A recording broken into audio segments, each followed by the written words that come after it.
엘리사 선지자님, 엘리사 선지자님.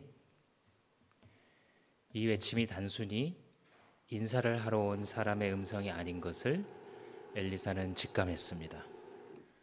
공기를 째며 들려오는 다급한 목소리 속에서는 한이 실려 있었습니다. 밖으로 나가보니 남편을 잃어버린 선지자 수련생의 아내가 와 있었습니다. 그 남편은 선지자들을 따라다니면서 열심히 배우던 학생이었습니다. 엘리야 시절에도 엘리사 시절에도 또 엘리야가 마지막으로 승천하기 직전에도 그는 아마 거기에 있었을 것입니다. 그는 경건한 남편이었습니다.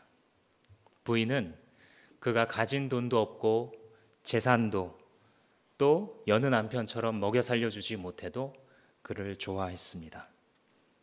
그는 하나님을 사랑했고 하나님이 나를 쓰신다라는 확신 속에 살아가는 사람. 여보, 우리 가정은 하나님이 책임지셔.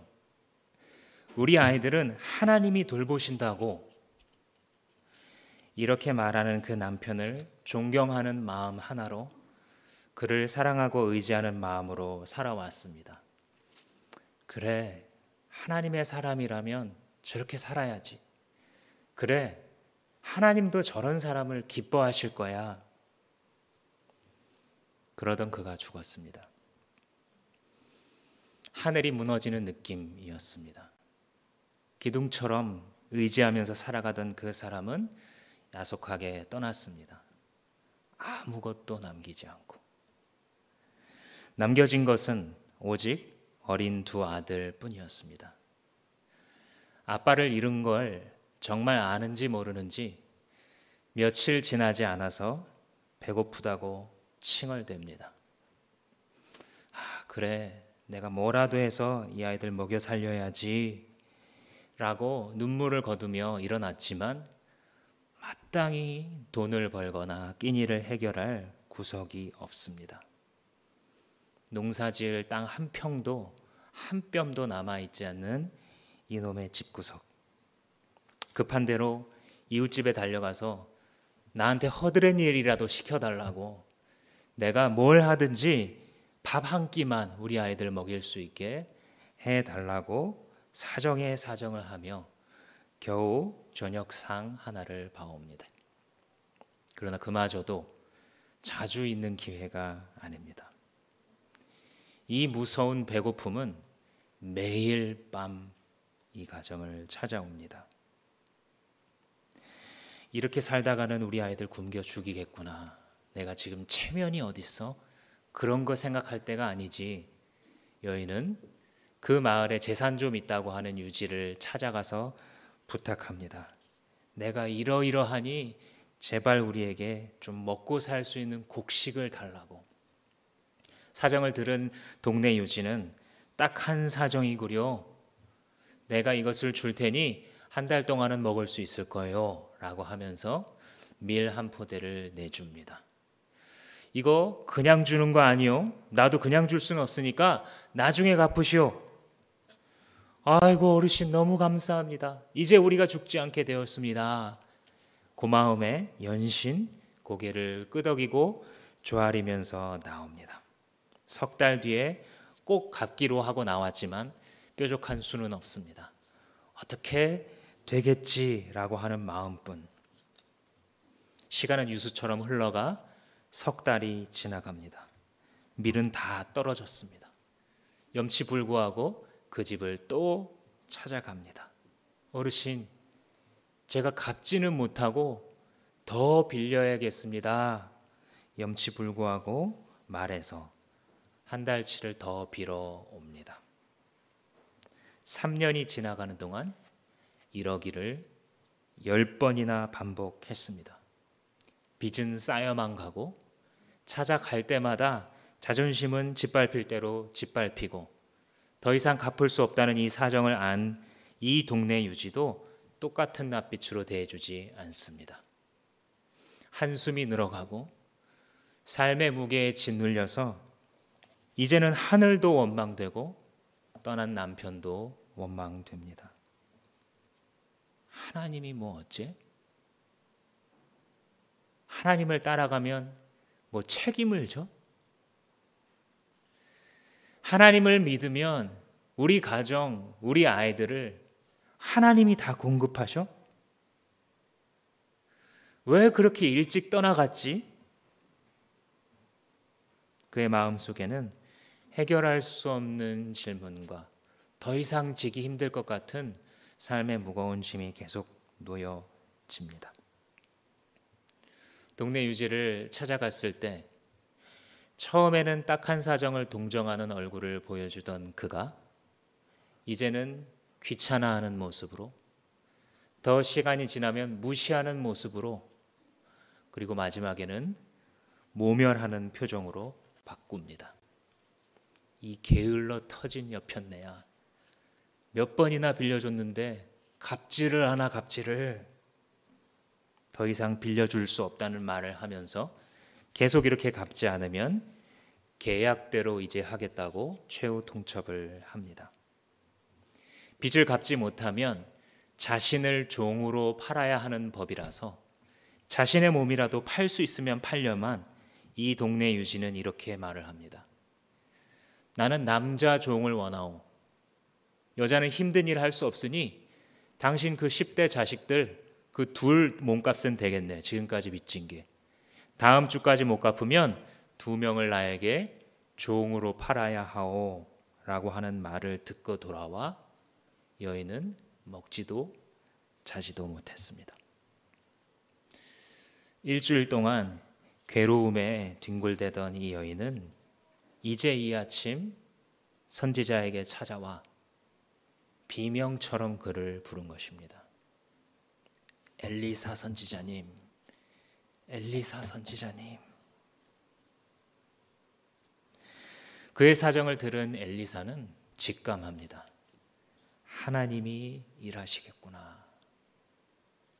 이 아무것도 없는 여인을 불쌍히 여기시는 하늘 아버지의 마음이 선지자에게 그대로 전해 내려옵니다.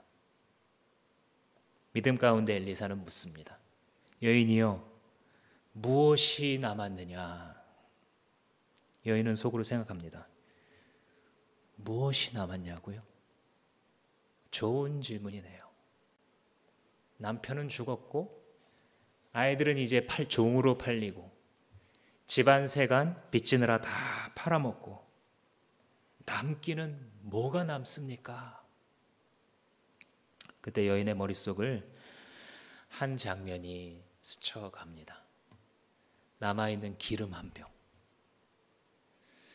쓸모없는 이 기름 한 병은 밀가루라도 있어야 뭘 부쳐 먹고 해 먹을 수 있는데 기름 한 병 작은 거 달랑 하나 남아서 먹을 수도 쓸 수도 없는 아무 쓸모없는 남아있는 기름 한 병이 생각나 기름 한 병이 남았네요 라고 대답합니다.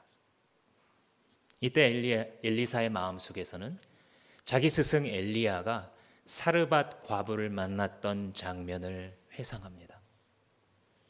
그의 스승 엘리야가 사르밧 과부를 찾아갔을 때에 그가 이제 남은 기름 조금과 밀가루 한 움큼만 남아서 선지자님, 이제 우리가 이걸로 마지막 떡을 만들어 먹고 내 아들과 죽으렵니다 라고 말하자 하나님께 영감을 받은 스승 엘리야가 그렇게 말했습니다.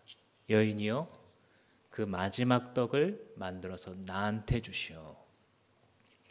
황당한 말을 들은 여인은 그러나 믿음이 있어 그대로 순종했고 순종했을 때에 그 기름병과 그 밀가루가 끊어지지 않고 어제도 오늘도 내일도 떡이 만들어졌습니다.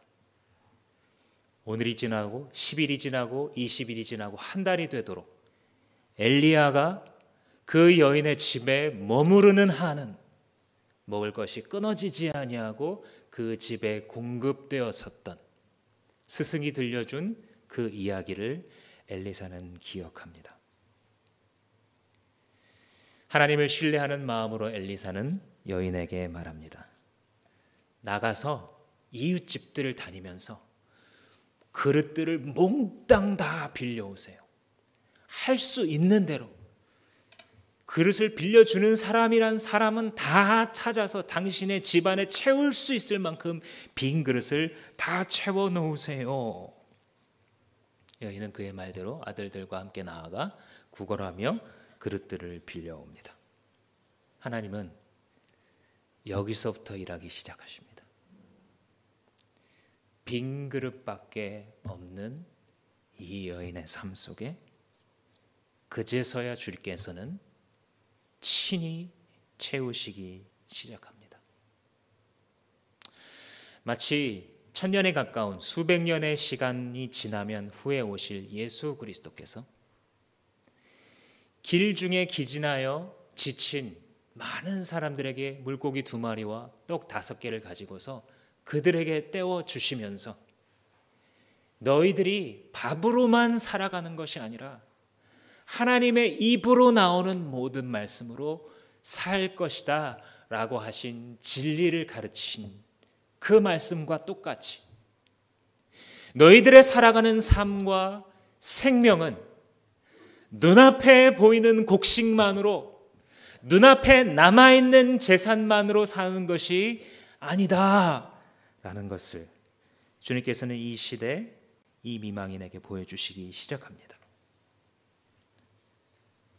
공급하시는 하나님, 이 하나님이 여러분의 하나님입니다. 이 하나님이 일하기 시작한 그 시점에 여인이 한 이 말을 한번 주목해 보십시오. 2절 말씀에 쭉 대화를 주고받다가 마지막에 여인이 이렇게 말하죠. 기름 한 병 말고는 아무것도 없습니다. 여기서 시작하는 거예요. 하나님의 일하심.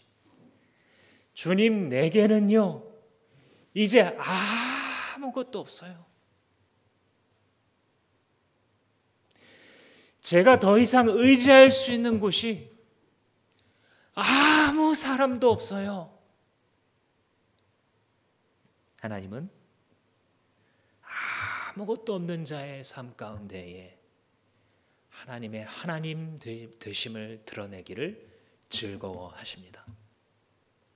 빈 그릇만 온 집안에 가득한 것과 같은 인생의 때를 만날 때에 뭔가 겉모습으로는 있는 것 같으나 사실은 알맹이가 아무것도 없는 그 인생 가운데에 하나님이 일하십니다.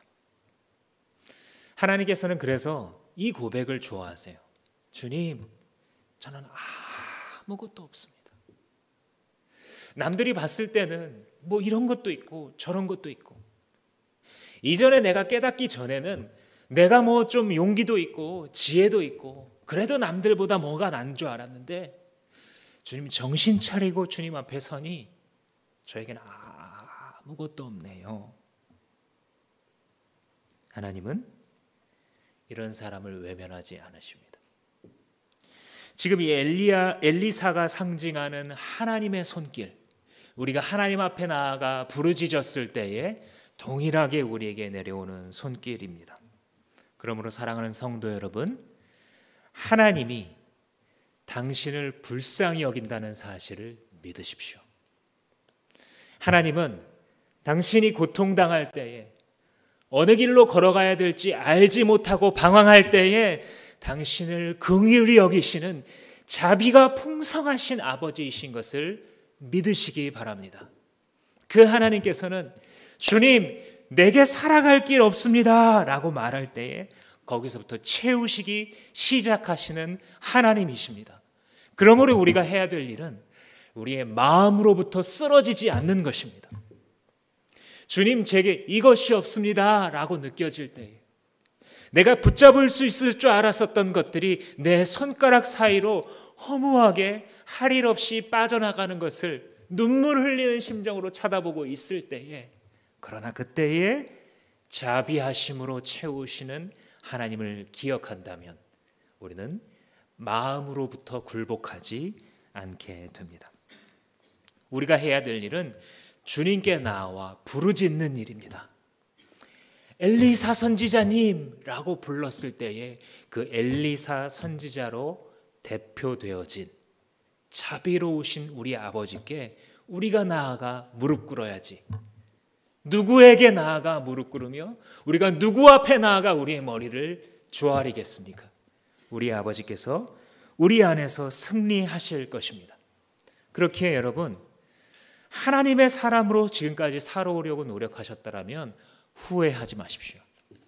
지금 비록 가진 것들이 적을지라도, 지금 비록 내 손으로 붙잡을 수 없는 많은 것들이 내 인생의 뒤안길로 없어지고 사라지고 빼앗기는 것 같은 경험을 하고 계신다 할지라도 하나님의 사람으로 살아가리라 작정하고 살아왔던 그 길을 후회하지 마십시오. 왜냐하면 당신의 아버지께서 그 삶을 보고 계셨고 지금도 은혜의 기름으로 당신의 삶에 채우고자 작정하고 계시기 때문입니다. 아무것도 두려워하지 말고 오직 모든 일에 기도와 간구로 너희의 구할 것을 감사함으로 하나님께 아뢰라.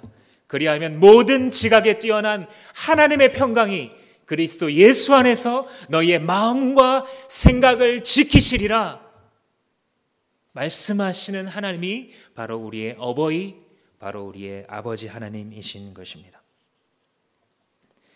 이 여인의 이야기가 끝나자마자 8절에서부터는 반대로 모든 것을 가진 여인이 등장합니다. 앞에 있는 여인은 아무것도 가진 게 없는 여인이었다라고 한다면 이 여인은 이걸 봐도 저걸 봐도 다 가진 여인입니다. 첫 번째로 이 여인은 사람 귀한 줄 알아보는 따뜻한 눈을 가졌어요. 8절에 보시면 엘리사가 지나칠 때마다 그에게 음식을 대접하려고 하는데 그 이유가 저 사람은 거룩한 하나님의 사람이구나 라는 것을 알고 있습니다. 남편에게 말하기를 여보 저분은 거룩한 하나님의 사람이에요 라고 하면서 왜 그를 대접하고자 하는지를 말해줍니다. 그러니까 참 선지자가 얼마나 귀한 존재인지, 하나님 백성의 공동체가 한 시대를 지나가고 있을 때에 자신들에게 하나님의 뜻을 가감없이 들려줄 수 있는 이 엘리사 선지자가 얼마나 귀한 존재인지에 대해서 그는 볼 수 있는 눈이 있었습니다. 그리고 실제로 따뜻한 마음으로 기회만 되면 그에게 먹여주고자 노력했었던 그러한 사람입니다. 그런데 거기서 그치지 않습니다. 따뜻한 마음으로 한 번, 두 번 밥을 대접하다가 그것으로 끝나는 게 아니라 남편을 불러 설득합니다. 여보, 사실은 제가 기도하다가 이런 마음이 들었어요. 이 엘리사 선지자가 그냥 밥만 먹고 지나가는 게 아니라 집도 절도 없는 이 선지자가 쉬어갈 수 있도록 게스트룸, 사랑방을 하나 만들었으면 좋겠어요 라고 제안을 합니다.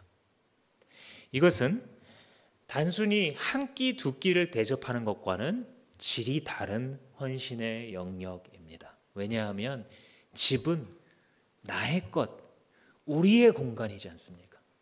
그런데 그곳에 선지자가 지나갈 때마다 거할 수 있는 공간을 만들자고 지금 남편을 설득하고 있는 것입니다. 흥미로운 점은 남편은 이름도 그리고 그 목소리도 전혀 등장하지 않습니다. 다만 이 아내의 말 속에 내 남편이 라고 하는 것에 간접적으로만 등장하고 남편이 반대를 했는지 찬성을 했는지 어떤 사람인지 믿음이 없는지 있는지에 대해서도 본문은 밝히고 있지 않습니다. 이것은 그렇다고 해서 남편이 믿음이 없는 사람인 것을 의미하지는 않습니다. 남편이 지금 막 이 여인이 하는 일을 반대했다라는 것을 의미하지도 않습니다. 사실상 그 반대일 것입니다. 당시와 같은 사회에서 남편이 반대하면 어떻게 집안에 선지자를 위한 게스트룸을 하나를 만들 수 있겠습니까? 모든 것이 남편의 이름으로 소유 목록에 등장하는 이 시기에, 그러니까 아마도 이 남편도 믿음의 사람 혹은 최소한 아내가 하는 일의 가치를 인정해 준 사람이었을 것입니다. 이 본문의 관심은 그러니까 모든 것을 밝히는 데 있는 것이 아니라 이 여성의 눈으로 바라보았을 때에 하나님이 어떤 사람과 함께 일하셨는가를 기록하는 데 관심이 있습니다. 그러니까 당시 여인들이 가지고 있었던 삶의 영향력이라는 것은 남성들에 비해서 제한적인 그런 시대였죠. 이 여성, 이 수넴 여인의 삶의 영향력이 미치는 공간은 바로 요리를 하고 집을 돌보는 그 영역입니다. 근데 지금 본문은 어디에 주목하고 있냐면 제한적인 능력, 달란트, 영향력만을 가지고 있었던 그 여인이 그것을 아주 잘 활용했다라고 증언하는 중입니다. 자기에게 주어진 자기가 할 수 있는 것을 가지고 어떻게 하면 주님을 섬길 수 있을까? 무엇이 내가 주님을 사랑하는 방법일까를 고민했고 지금 그렇게 헌신하고 있다라고 말하고 있는 중입니다. 사랑방이 지어지자 정말로 엘리에사는 여기 들를 때마다, 이 지방을 지나치면서 사역할 일이 있을 때마다 이 사랑방에 와서 머물고 쉽니다. 그런데 더한 것은 이 여인이 사람을 따뜻하게 볼 줄 알고 실제로 헌신하여 대접하는 데 그친 게 아니라 이런 일을 하면서도 대가를 바라지 않는 여인이었다고 본문이 지금 지적하고 있습니다. 엘리사가 11절부터 가만히 보시면 그 다락방에 게스트룸에 누워서 쉬면서 원기를 회복하고 이제 사역의 길을 나서는 이 일을 반복하는데 어느 날은 이 사랑방에 와서 쉬고 있으면 생각이 납니다. 내가 이 여인을 위해서 해줄 수 있는 일이 뭘까? 이렇게 하나님의 사랑으로 나에게 대접을 해주는 이 집안에 내가 좀 뭐라도 도와줄 수 있으면 좋겠다 하고 여인을 자기의 종게하시를 통해서 부르죠. 그리고 묻습니다. 내가 뭘 도와줄까요? 혹시 왕이라도 만나는 게 필요하면, 억울함을 풀려면 내가 왕을 만나게 해줄 수 있습니다. 실제로 나중에 열왕기하를 읽어가다 보면 정말 왕 앞에 가는 순간이 나옵니다. 이 여인이. 아니면 군대 장관, 아니면 영향력 있는 어떤 정치인을 만나고 싶어, 내가 만나게 해줄 수 있습니다. 당신을 위해서라면, 당신 같은 하나님의 사람을 위해서라면 내가 돕고 싶습니다라고 말합니다. 근데 이 여인이 이걸 멋있게 거절합니다. 13절에 보시면 쭉 대답을 하는데 마지막에 무슨 말을 하냐면 저는 저의 백성과 한데 어울려 잘 지내고 있습니다. 도와달라는 거예요? 도와줄 필요 없다는 거예요? 도와줄 필요가 없다는 완곡한 멋진 거절입니다. 아니요, 선지자님, 저를 도와주실 필요 없습니다. 저는 지금 저의 삶으로 만족합니다. 제가 선지자님께 드린 이 섬김은 무언가를 바라거나 선지자님이 더 영향력 있는 사람들을 많이 알기 때문에 그거를 뭔가 기대하면서 도와드린 것이 아니에요. 저는 하나님이 주신 마음으로 당신을 섬기는 것이 하나님을 섬기는 것임을 알기에 그렇게 한 것일 뿐입니다 라고 하는 그 모든 마음이 이 멋진 표현 속에 들어가 있죠. 저는 저희 백성들과 함께 잘 지내고 있습니다. 여기서 우리가 알게 되는 것은 이 여인이 정말 하나님의 사람이구나 라는 사실입니다. 엘리사가 비록 알려진 위대한 능력을 행하는 선지자이며 그가 행했던 기적들로 인해서 많은 사람들에게 감명을 끼친 유명인이었지만 하나님 앞에서는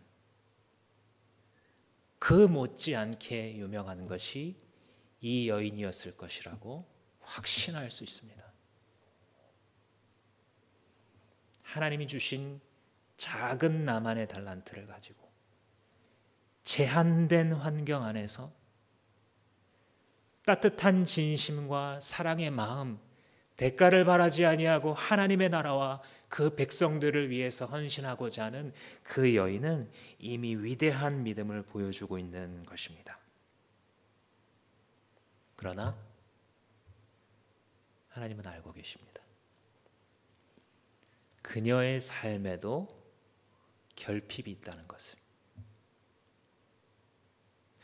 남들이 보았을 때는 너무나 부러운 여인이에요. 그죠? 이 장면을 읽어가다 보면 이 여인이 참 기품 있고 아름다운 마음씨를 가졌고 또 집도 부유해요. 집이 얼마나 넓냐면 자기들이 이 고대 시대에 자기들이 안 써도 되는 공간을 하나 또 마련하고 건축할 수 있는 정도. 더군다나 사람들을 대할 때도 이렇게 존중할 줄 알고 또 믿음까지 있어요. 열받게. 그러나 하나님은 다른 사람들이 볼 때 모든 것을 가진 것 같은 이 여인에게도 절박한 필요, 마음속에 깊이 담아둬서 거의 잊어버리다시피 한 절박한 소망이 있다는 것을 알고 계시죠. 종인 게하시가 엘리사에게 이렇게 말합니다. 선지자님, 제가 생각해 보니까 이 여인한테 부족한 게 딱 하나 있네요. 아들이 없어요. 당시 사회에서 아들이 없다라고 하는 것은 오늘날과 다른 의미입니다. 만약에 가난한 집, 서민의 집이라고 한다면 노동력이 없다라는 뜻입니다. 미래 노동력이 없어서 이 집안은 앞으로 망했다라는 뜻입니다. 아들이 없다라는 것은. 혹은 조금 사는 집안이라 할지라도 이 여인처럼 더 이상 가문이 이어지지 않는다라는 뜻이어서 당시에 아들이 없다라는 것은 저주받았다라는 것과 동급으로 여겨지는 그러한 시대입니다. 그것을 알았던 엘리사는 단박에 이 여인에게 말합니다. 16절 말씀에 내년 이맘때가 되면 아들을 낳을 거요 라고 말을 해줍니다. 여인은 예언자님, 하나님의 사람이 저 같은 사람한테 지금 농담하십니까? 말도 안 됩니다. 그거는 불가능한 일입니다 라고 말을 하게 되죠. 이것은 지금 이 여인에게 있어서는 매우 절박한 필요이지만 이미 오래전에 포기한 영역입니다. 왜냐하면 지금 본문에 밝히고 있는 것처럼 남편이 이미 너무 나이가 많이 들어서 더 이상 자식을 생산할 수 없는 나이가 되었습니다. 이 오랜 시간을 지내오는 동안 이 부유한 가정에서 할 수 있는 노력이란 노력은 다 기울였을 것이고 믿음이 있었던 이 여인이 기도를 했어도 여러 번 골백 번을 반복했던 그 기도 제목. 그런데 선지자님, 이제 이걸 가라앉히고 포기하고 살아가고 있는 나에게 왜 이걸 끄집어내십니까? 나도 알아요. 자식이 있으면 좋은 거. 안 되는데 어떻게 합니까? 하나님에서 만족하고 살아가려고 하는데 왜 이런 말씀을 저에게 하시는 겁니까? 하나님의 사람인 예언자도 이런 말을 저한테 하십니까? 농담하신 겁니까? 라고 세번역이 번역을 하고 있는데 원래 그냥 직역을 하자면 거짓말하지 마세요입니다. 개역성경에서는 그래서 선지자의 저를 속이지 마십시오 이렇게 번역을 하고 있죠. 거짓말하지 마세요. 말도 안 되는 말로 내 마음을 흔들어 놓지 마세요. 나한테도 그게 너무나 귀한 것이고 나한테도 너무나 필요한 것이지만 안 된다는 것을 나도 압니다 라고 지금 이야기하는 속에 역설적으로 오랜 세월 쌓여있는 그의 한이 보이고 있습니다. 그러나 결론은 어떻습니까? 우리가 17절에서 보는 것처럼 엘리사의 말대로 되었다. 엘리사가 말한 대로 이듬해에 아들을 낳았다라고 기록하고 있습니다. 즉 하나님께서는 모든 것을 가진 것으로 보이는 여인에게 그러나 가장 결핍된 것이 무엇인지를 다시 알게 하시고 그것을 보게 하시며 꿈꾸고 1년을 기다리게 하셨으며 그리고 그 뒤에 불가능하다 여겨졌던 그것을 이 수넴 여인에게 해 주셨던 것입니다.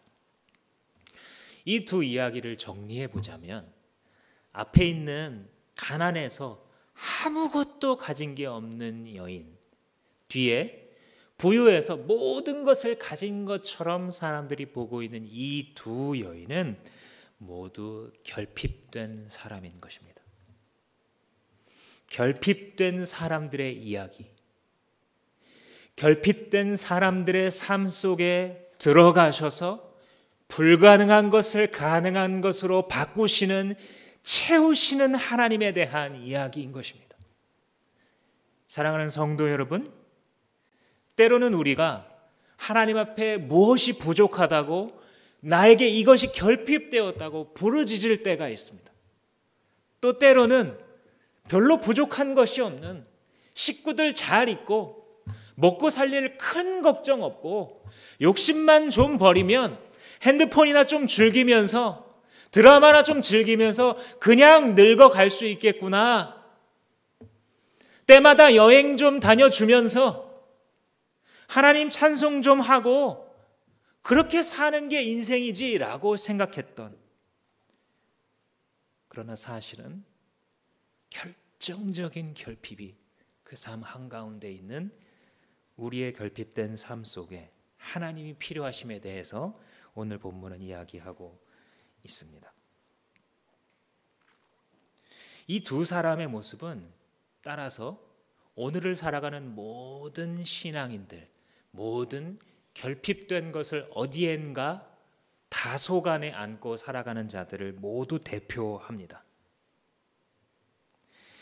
때로 우리는 주님, 나는 돈도 없고요, 집도 온전치 못하고 가정도 온전치 못하고 나한테 온전한 게 하나도 없습니다 라고 말해야만 할 때가 있습니다.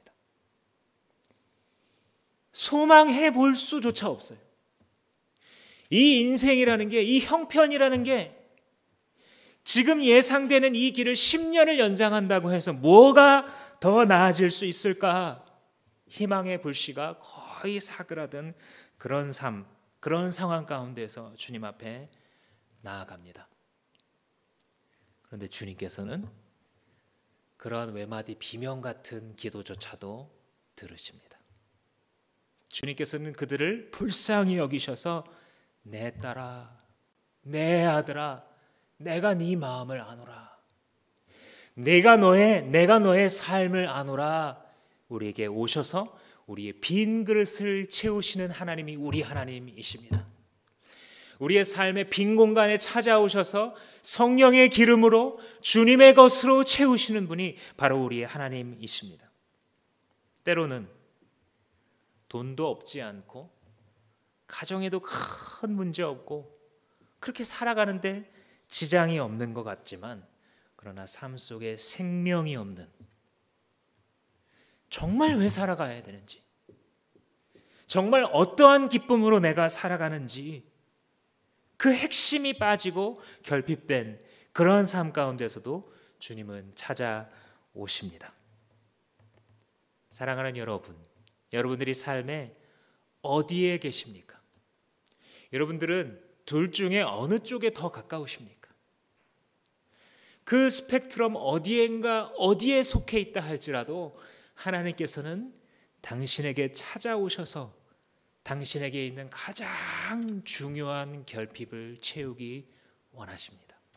그리고 그것을 즐거워하십니다. 왜냐하면 우리의 어버이가 되시기 때문입니다.